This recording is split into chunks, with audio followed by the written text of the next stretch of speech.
person who has been fired for whistleblowing, for reporting illegal conduct, has an action for retaliation and wrongful termination.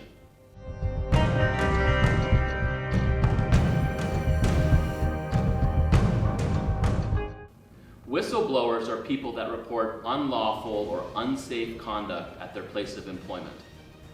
An employee who complains about his employer's unlawful conduct and is then fired is a whistleblower and can bring an action for the retaliation.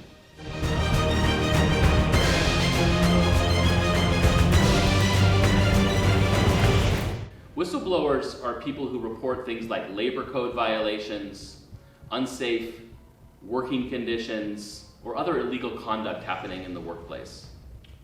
A whistleblower can bring an action for damages against the employer.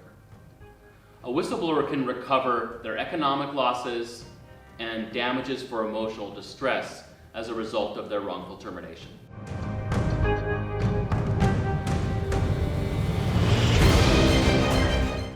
The first one involves a situation where the employer is not paying the employee properly. An employee that reports to their supervisor that they're being paid improperly, they're not getting all of their wages, they're not getting their meal and rest breaks, they're not getting overtime. When an employee does this, they're a whistleblower. They are protected.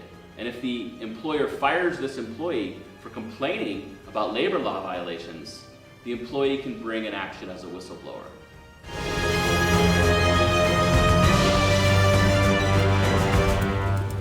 Another common type of whistleblower that we see is where an employee exposes fraud in the government.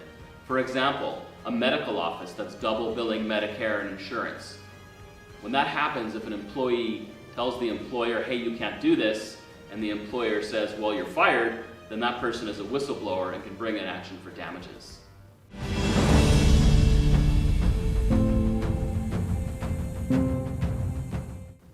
A person who reports an employer's unlawful conduct to a government agency is protected as a whistleblower. A person who is fired because they report unlawful conduct by an employer to the government has an action for wrongful termination and is a whistleblower.